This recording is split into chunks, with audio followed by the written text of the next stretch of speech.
RPS Business Research Academy welcomes to you in the lecture number 4 on the reflective latent variables. I would like to remind you that I'm running a one series on the SMART PLS. Before doing some work practically on the SMART PLS, it is very important to understand some concept of the structural equation modeling.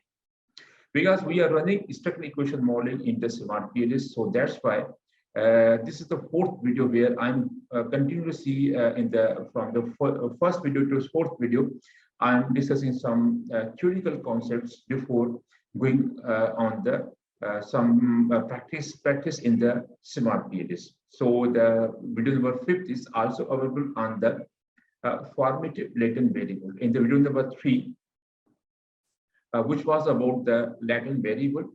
And that one, there are the two types of the variable, reflective and the formative. This video is about the reflective latent variable, and the video video number 5 representing are providing you the detail about the formative latent variable.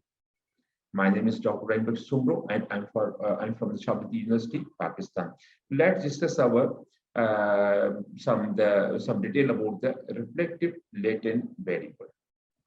Dear viewers, I'm pleased to inform you that I'm a SMART PLS Academy certified trainer. I earned this certificate by covering an online course on these 9 modules. Dear viewers, important thing is that to understand the model, because normally we are working on one model in the SMART PLS. So these are the elements of the model. The model which you're running in that one, these are different elements. So here we can dispute one model into the 2 major parts. One is a measurement model, we can say outer model, and another is our structural model, which we other name is inner model. So now in the measurement model, this is the measurement model where we are measuring the impact of each item on the dependent variable, on its corresponding construct. So this Y1 is your construct, and X11 to X13, these are our items. So we want to check the impact of all these one on this construct. So this construct is called as a reflective model, on which we are discussing in this video. And then another measurement model is this one, where we want to check the impact of the X22 to X23 on the Y2. This is the formative model. Much detail, some of the detail I have provided to you in the last video number 3 on the latent variable, where I distinguish the reflective model from the formative model. So these arrows are going from the construct to each item. This is reflective, and these are coming from the item to your construct. So these are forming a construct. Now these are like the X23, X21, X22. These are the indicators, or items, are the manifest variable, and the impact on the your construct. These are here normally we're finding some loadings. Now in the formative, we call these loading as a base, while in the reflective, same we are calling as a loadings. So these are different between the reflective and formative constructs. And these are the path coefficients are inner. These are the path. Now here we want to check the impact of Y1 on dependent variable Y3, and check the Y2 on the Y3. So this one single arrow is our path. And then this this red line, this is our structural model. In the structural model, we test our hypothesis. And this is our endogenous latent variable. This X3 is our endogenous, or we can say it is our dependent variable.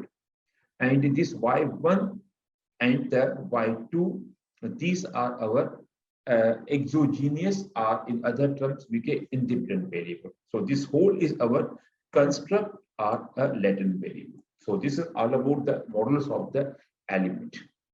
And then This is the difference between the reflective and the measurement model and the formative measurement model.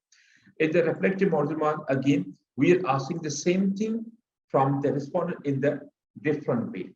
So here in the formative, we are asking different things from the respondent. This is a different meeting. If you go through these questions, now, for example, I appreciate this hotel. I'm looking forward to staying in a hotel and I recommend. So now these three things basically are asking the one thing, which is your willingness to stay in that one. And here this talk about the service is good. This talk about the personnel who are working and the room cleanliness. So now these three things are here, and here is the same thing we are asking in the different way. This is the basic difference between the reflective and the formative construct measurement model. Furthermore, the formative construct are assumed to be error-free. There is no any error in case of the formative indicator, because these are, furthermore, the formative indicators are assumed to be error-free. They have no any error over there. And the reflective, on the other hand, they have the error term. Okay, with each indicator, there are some error terms are there. Okay, and the rule of the thumb, as a rule of the thumb, we can say that the reflect is a diptych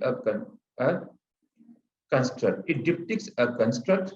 It shows reflection in the constructs, while in the formative, the item they are forming a one measurement or a one your construct. For example, here if you go big, here you see that these three are forming a one construct like this one, these arrows. Okay, and these three are depicting the same thing in the model. Now, here important thing is there the reflective. Now here the two parts are this is sky original and the same sky you are looking into the water. So reflective scale construct are basically here you are finding the reflection of the sky in the water. The same thing that in the reflective, the same thing is being reflected again in the reflective constructs. Then the reflective construct can be shown in this way. So where this whole circle is our latent variable, and these arrows are coming from the variable to item x1 to x4. These are item, and these are our error terms which is connected with each our item. And then the indicator must be highly correlated. So that these are indicators. There should be the high relationship among all these one. Okay, and then direction of causality is from the construct to Meyer. This is the direction from, it's coming from to here. It is direction is from construct to Meyer. And now if you drop, because of any reason, if x2 you are required to drop it, then it will not put the negative impact on overall the meaning of your construct. It will not alter the meaning of the construct, even though if you are dropping one or two your indicator from the construct, and then takes a measurement error. So these measurement errors are here, and typically this type of the reflective we use into the management in the social sciences. Okay, but not the only the reflective, but formative construct we can also, but mostly we work on the reflective construct in the field of the management and social sciences. Now, for example, this is the one example about the trust on green products. Normally, we do not trust on the green products because recently these have been introduced in our society. Now, for example, these are some items are regarding them. Now, first, in green products, our environmental reputation is generally reliable. Green product is environment friendly. Now, all these questions are talking about the trust on green. If you delete any one, for example, if you're deleting this one, then it has no any some significant impact on the meaning of overall construct. So it's not a problem for them. Another one, the price of the product, price of the green products. So normally these are much more costly. So now all these questions, if you go through all these questions, they are talking about the price. Okay. If you drop any month, it has no any significant impact on the meaning of the reflective construct. So that's a good thing of the construct there. It is no any problem even if you are deleting any one or two variable from the construct. Not variable, but item. Okay. And then another thing is about reflective error term. Now, what is in error term? It is the observed difference between the observed data differs from the actual population data. So this is our error term. So normally error term we show with the help of this error. Now, if now here you are looking at one your multiple regression for equation where you are finding at the end there is an equation, because the Moseley concepts which have been drawn by the distribution modeling are these are either from the multiple regression or they are from the factor analysis. So there most of the time we talk about all these ones. So now the measurement error. The causes of the measurement error are poorly worded questions. The questions are not properly worded. So that's why there's a misunderstanding. Are these poorly worded questions may be misunderstood by your respondent. So that's why this is one source of the creating a measurement error. And that is a misunderstanding of the scaling approach. So now the scale which you use, now the people are unable to understand, for example, 5-point Likert scale, sometimes we are using other type of the scale, and then incorrect application of a statistical method. So improper statistical method which you are applying on the data on your model. So these are the three sources of the measurement errors in social sciences. And then according to the theory, measurement represent effects are manifestation of underlying. Theory measures the represent effects which on the under. Now, what is the effect on the underlying construct? That is the job of the reflective construct. Interchangeably, a single item can be generally be removed without changing the meaning of the construct. If you remove, for example, this one from the construct, then it has no any significant negative impact on this one. It's not a problem, or it will not change the meaning of your construct. And then indicator associated with the particular construct should be highly correlated. There should be the high correlation among all the indicators. And the causality construct from the Meyer. So now we discussed in the last slide. And then the relationship between the reflective construct and the Meyer indicator variable are called the outer loadings. Okay, so these are our loadings. Now loading in fact in case of the reflective models and the weights in case of the formative model. So these are the two differences are there. Outer loading coefficients are estimated through the single regression. Now this is the impact of this item on this construct. One regression path, second regression path, third regression path. So these are the also a regression path because these are the paths which are given. These paths we are showing with the help of these arrows. And then the goal of reflective measurement model assessment is to ensure the reliability and validity. Obviously, so now reliability of scale, validity of the scale is very much important, and because they are providing sufficient the support data like this model, this variable, this latent variable is suitable to include into the path model, include into the structural model when you are measuring it's the reliability and validity of any latent variable, reflective or reflective, especially reflective. Now, here important thing is there. Basically, we have the two model, evolution of the measurement model and the evolution of the structural model. So right now we are talking about the evolution of the measurement model and how we are measuring our model. So now model are two types, you know, the reflective model and the formative model. Now how to measure reflective model? The internal consistency is the one to indicate reliability, another to convergent validity is another, and discriminant validity are these. So these are some of the tools are there through which we can measure the reflective measurement models. While in case of the formative, convergent validity, collinearity among the indicators and significant and relevance of outer, these are some of the tools are there which we use to measure the formative models. Dear friends, so here what is reliability?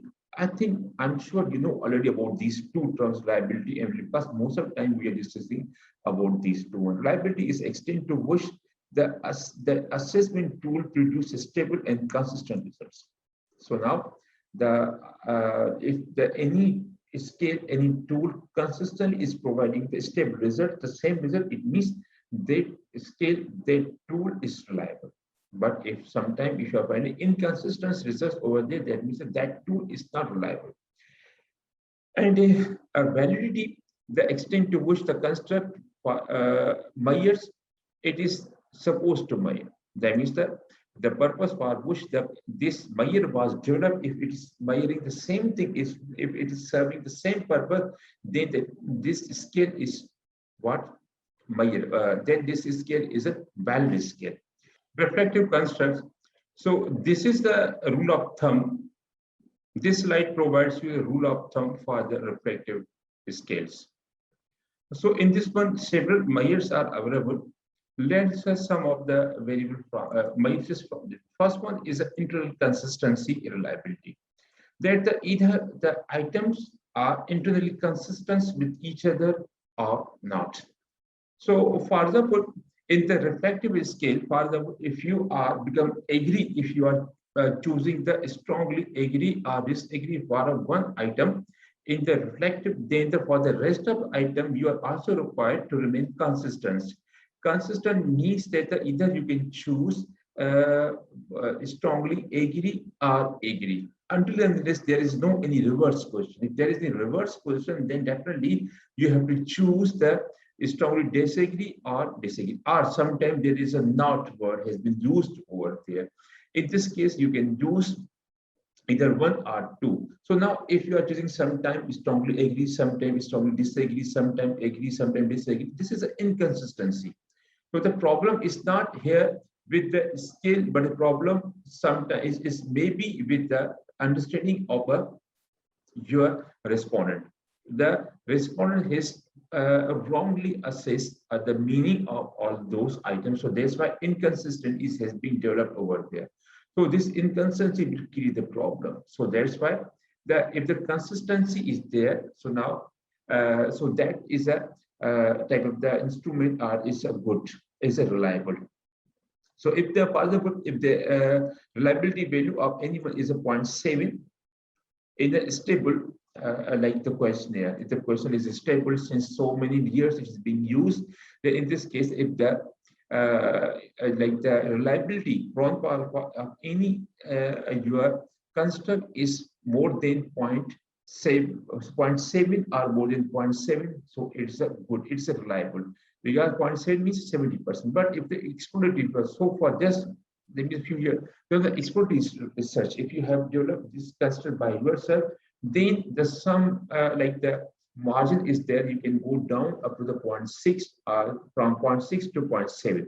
But if the value Cronbach value of any construct is less than 0.6, then the good thing is that either you do not include the same construct into your like the in data and in your final analysis, you should collect more data for that construct is its internal consistency can be enhanced. For example, sometime in the Cronbach, when you're going to compute it, then by the way, my video is also available on the Cronbach, you can also watch it. So there's a one item, when there's one option, if the item deleted, if you go on, if you tick this one, then you have one chance that if you exclude one item from of that construct, then its reliability or the value of the reliability may be increased and may approach to the 0.7. And then indicator reliability. Indicator means the construct. For example, here looking at one construct, it has several indicators. This one indicator, I'm talking about the reliability of one indicator. Earlier in this one, we were talking about the reliability of the whole construct. So the indicator's loading, if it's a 0.7, so it is a indicator with the outer loadings between the 0.4 to 0.7 should be considered for the remote. For example, if it's the indicator reliability, the loading of an indicator is a 0.7 above, that's good. It's a reliable indicator. But it's if it is less than the 0.7 to up to 0.4, then you may consider to remove it, but you can remove up to that level when you think that it is going to enhance the reliability, composite reliability, and the AVE of your construct. Then it is good to remove it. If it is not doing anything, then just keep it. And then convergent, your validity is that you can measure with the help of the AVE, average variance extracted. If its value is 0.5 or higher, then this convergent validity has been detected, has been ensured. And discriminant validity, it means that the one your scale, one your construct is different somewhat from another construct, or both are same. If there is discrimination between the one construct and another construct, then the discriminant validity has been detected. For this purpose, we use the HTMT, heterotrait and monotrait criterion, to assess the discriminability into the PLS same. Okay. So now HTMT stated should not include the value 1 for all combination constructs. Okay. And then an indicator auto loading. Now I think you know about the loading. Loading we use in case of the reflective, and weights we use in case of the formative. Indicators loading on the construct should be higher than all its loadings or its cross loading with the construct. So now if it is so, then the HTMT, heterotrait and monotrait has been detected, and the discriminability has also been verified over there. And the last one, AVE of each construct should be higher than its highest correlation with the another construct. This is called the Porter-Lager criterion. So these somewhat like sometimes may be difficult for you to understand, but when you will watch my practical video on the smart meter, then these things will be easy for you. I hope so. And then reflective construct, we measure reliability reflective construct through the Cronbach alpha, a much more familiar. I think you know about the Cronbach alpha. Its value is 0.7. And then if we want to measure internal consistency, this is the formula of measuring the composite reliability.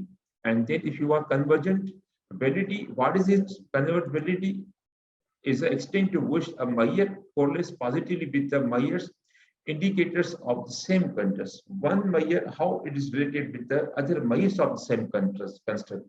So this is called a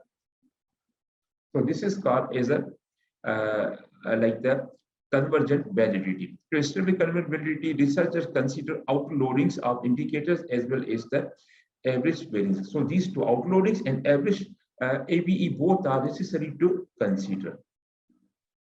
Convergent validity is rule of thumb is what? Is a rule of thumb, is not a scientific rule. At least 50%. Now 50% means that when when the loading is above 0.7, so now it is when you that means the minimum should be loading of the indicator should be 0.7 and above. If it is so, then the 50% target has been achieved, because when you square 0.708, it becomes 0.5, 50%. And then average variance, this is a formula of to compute AVE from your data. And then discriminant validity can be ensured through the cross-loading and the Porter-Lager criterion. What these are? Cross-loading as indicators, outer loading on construct should be higher than all cross-loading with the other constructs. Okay. So now the indicators outer loading, its value should be higher than all the loadings of the other constructs.